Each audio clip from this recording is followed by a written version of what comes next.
I don't believe we're here by accident. I think there is a reason God placed you here on earth. And I believe the reason is to follow those dreams that you have inside of you. So here's the question. If the world were perfect, if you had all the time in the world, all the money in the world, if you knew you could not fail, what would you do? What would you do if you knew you couldn't fail? Would you double the size of your association? Would you double your income? Would you go to Africa, Europe? Would you start your own bed and breakfast? What would you do if you knew you couldn't fail? Does anyone here know the name Millard Fuller?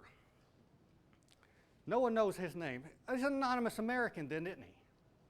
Millard Fuller was a millionaire, made his money in sales, like most millionaires are made in this country, by the way. Then Millard Fuller had some trouble. He couldn't talk with his teenager. Had trouble with his spouse. They were not getting along too well. And Millard Fuller decided to change his life, decided to follow his dreams, gave away his money, and founded a nonprofit organization whose aim and purpose is to help poor working people get into housing. The people who do that have to work 500 hours to get into a house. They get to buy a house for 20 years, interest-free, with no down payment.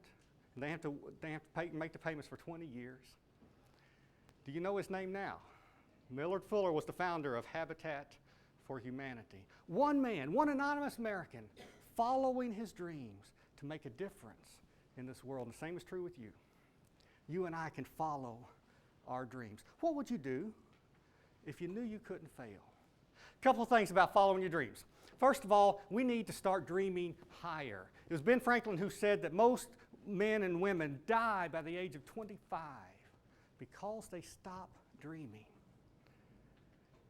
You remember when you were a kid, you dreamed of bicycles, you dreamed of cars and motorcycles and going to college, you dreamed of traveling the world, you dreamed of changing the world. But what about today? Most of us dream about a 2-week vacation to Disney World, riding on the big red boat or something like that. We need to start dreaming higher. Second thing about dreams is that we need to paint a picture for where it is we want to go with our dreams. What will it look like at the end of the journey? 2 years, 5 years, 10 years down the road. People call this vision. And the Jewish Book of Wisdom says, without a vision, people perish.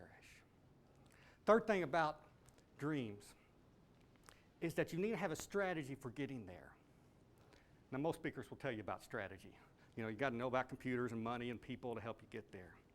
But I want you to develop an emotional strategy for following your dreams.